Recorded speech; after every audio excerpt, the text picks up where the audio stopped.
Alright guys, so if you've seen my last video, you saw me painting up those tires. I picked up a set of used tires from a John Deere B. These tires, this is one of them, the other one's sitting over in the barn yet. These tires I picked up at a show recently. Guy had a bunch of stuff there for sale, and I got them cheap. They're used, Alliance brand. I guess that PR, I'm guessing that means ply, so I think they're 6-ply. They got good tread on them. They ain't checked up real bad or nothing. And I painted those with that M.E. Miller Tire Company black tire paint. So check out my other video. You'll see me dressing these up, and they turned out pretty good. So anyhow, I'm going to put these on the B. And I've already got one tire off. That's the old tire laying there. And man, it was on here bad. You can see I dinged up the rim a little bit here and there. I'm going to clean these up. I'm going to beat all the dents back out of the edges here and wire wheel it up real good, clean it up inside, paint the inside. I'm going to clean up the outside while I'm painting the inside and got the tire off of it. I'm going to go ahead and scuff up all the outside and shoot that with yellow too. So I've already got this one off, and there's a few videos on YouTube on how to break them down, and I'm not going to go into a whole lot of detail, but essentially these were on there that last one was on there so tight that what I did to break the bead, I just used a crowbar, and that's a small sledge, I guess, and just stick the crowbar in here and beat it, you know, kind of down until the crowbar hit the rim, and then beat it in. So it ain't pretty, but I think these tires have been on here for decades probably. There's so much rust that comes out when I'm beating on this. So anyhow, I beat it to break the bead with a crowbar, and then I could not get the tire enough. I couldn't get it to flex in enough for the tire to kind of, you know, it comes up in the groove on the rim here. You know, the bottom edge goes into the center of that, and that lets the top then pull up and over the lip. And I mean, using crowbars, and I got a couple of tire spoons here. I don't know where the hell they're at. They're laying around somewhere. You know, 24-inch tire irons or spoons, whatever you want to call them. I don't even know where the hell they're at. So anyhow, I could not get it. So what I ended up doing was took my grinder with a cutoff wheel, and I cut a notch in the sidewall of it down to where I started nicking the rim just a bit, and stopped my grinder cut. And actually I had to make 2 grinder cuts parallel with each other, so I cut a sliver out, and then I was able to take these old pair of shears here, stick them down in that sliver, and just wedge and cut until I cut the inside of the bead there. That tire over there was already completely shot. The inside sidewall's all ripped out. This one here ain't a whole lot better. This one did hold air, but the valve stem was in there so bad that I couldn't get the valve stem out. I couldn't get that little ferrule to turn on there. I just grabbed it with a channel lock and ripped the valve stem out. So there was a little bit of liquid to come out. I don't know if it's condensation. It felt a little bit slimy, so I think probably that tube at one time had had fluid in it. If I turn that down, I mean, it ain't full of fluid. Nothing's coming out. So at some point, I think this tube probably had fluid in it.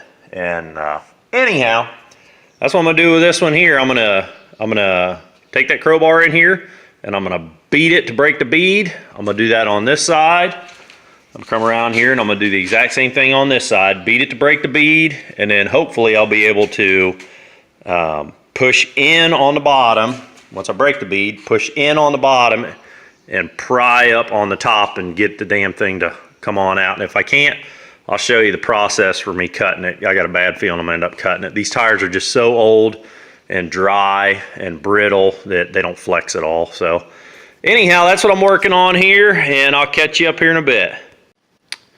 All right guys, so here's a little update. I got the bead broke, and you can see that this thing it's got no flex at all. It just won't push in. So I can't push it in at the bottom to give myself room enough for the bead to come up and over at the top.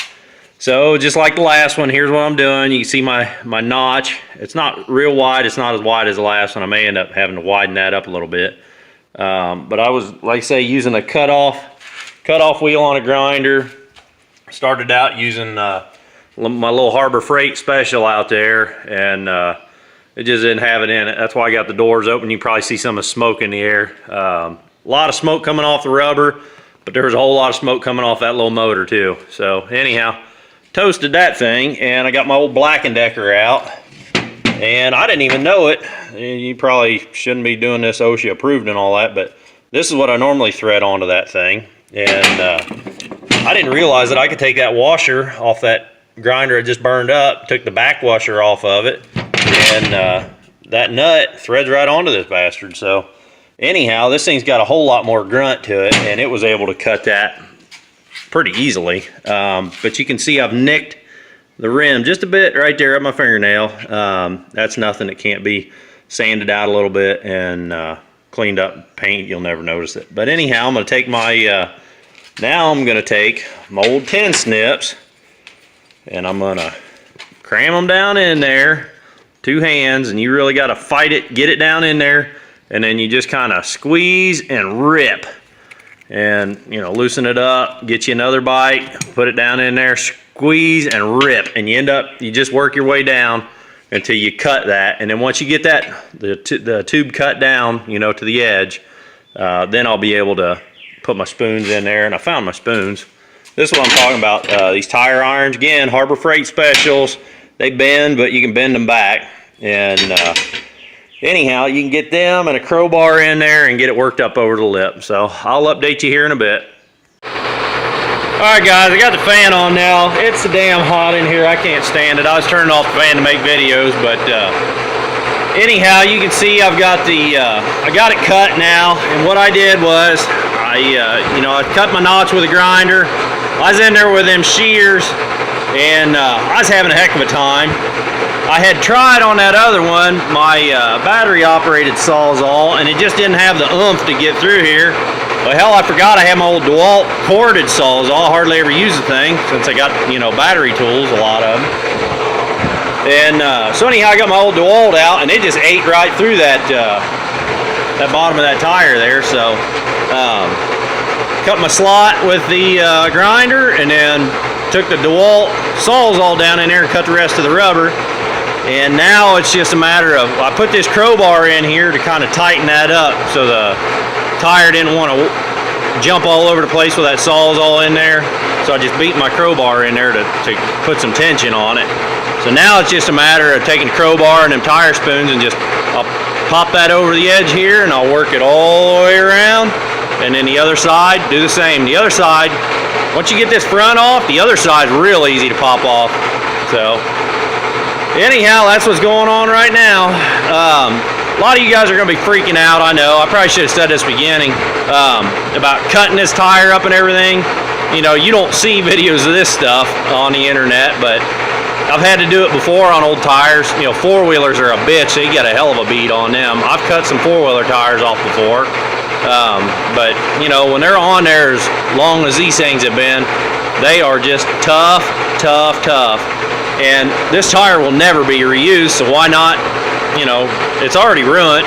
Just cut it and be done with it and get it the hell off of there. So try not to beat these rims up any more than I can help. So anyhow, I'll pry that off, work that around. I'll get that tire popped off of there, and we'll take a look at what that rim looks like. All right, guys, that was a real bear. After, you know, you saw with that slit in it, I worked this edge off. Then because I had it pulled off this edge, then I went around and beat that bead off on the backside, and that was kind of a pain in the ass because I'm like working left-handed here trying to beat that way. So anyhow, when I rolled this thing around, when I was working this edge off, you know, I had my cut up here. Of course, I cut into the tube and everything. I couldn't care less what the hell I hit back here as long as I didn't tear up the rim. As I'm working it, you know, I'm prying, I'm working it off, and I'm rolling it around.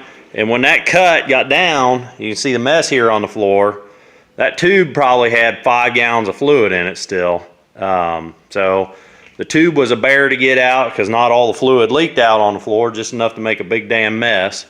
And then when I did get the bead off on the backside and everything, I'm trying to wrestle that tube out. It had fluid in it, which made it slippery in there, hard to hold on to. It's dirty. Cut myself, mashed my finger with a hammer and crowbar, so I had to say some bad words, and that really hurts still. But anyhow, I got it off, tube ripped in half, and it's out. So now the project is, I got both of them off. I'm gonna take a wire wheel and a grinder and make sure this is all nice and smooth and clean in here. And then I'm gonna take a wire wheel and degreaser, clean these rims up on the outside real well too. And I'm gonna paint the whole works. So I'll catch you guys up here after I get both of these rims cleaned up. And I guess what I'll show you what I'll be using. I picked this wire brush up today at Harbor Freight again. That's going to go on a new grinder I bought because I knew the other one was burning up. It was about burned up on the first wheel, and I went ahead and finished it off on this side. I'm going to try this. I've not used one of these before, but of course the grinder, the little grinder with the 4.5-inch wheels there, and that wire brush, I forget where the hell my other one is. I got a cup wire brush. Ain't used it in a while. There it is back there. I put that on my big grinder. That does a lot of work. This thing here. That one there do a lot of work on that Black & Decker grinder. So I'm going to get to cleaning and I'll show you what they look like after I'm done. Alright guys, here's where we're at. This is the last little update I'm going to make for tonight anyhow. This is an ongoing project. Tore that tire and tube out last night, so tonight I did this one and I wire wheeled this. I started this about 5:30 this evening, and it's now after 10 o'clock, so I need to get inside.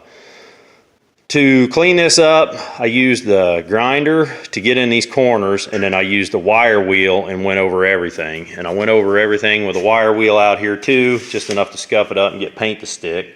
And you see, like, there's a greasy little spot in the corner yet. I'm gonna wipe this all down with brake parts cleaner before I paint it to make sure it's good and clean, paint will stick. But I'm pretty happy with how this is, looking so far.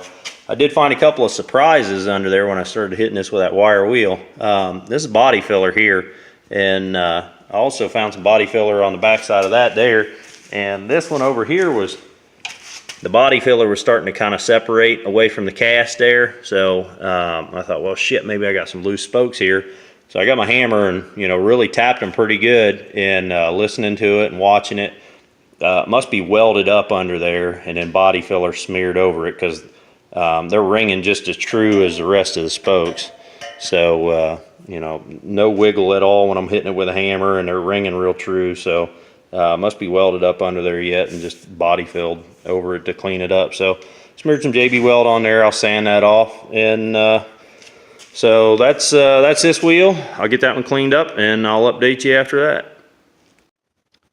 Alright guys, well there it is, ready to go for paint tomorrow. It's about, I guess it's a little bit after, well it's almost 10 o'clock right now. And I started out here about 6:30 tonight. So what I got accomplished tonight was cleaning that rim up, grinding wire wheel it, and then took acetone, can over there and a rag, a few rags, and wiped up all the grease around on both rims. Done a little sanding on that JB Weld that I put on last night, so that's ready for paint. So we're all cleaned up. Laid some plastic over the tractor, masked that off pretty good. So hopefully we'll shoot this with some yellow paint tomorrow, and I'll update you then.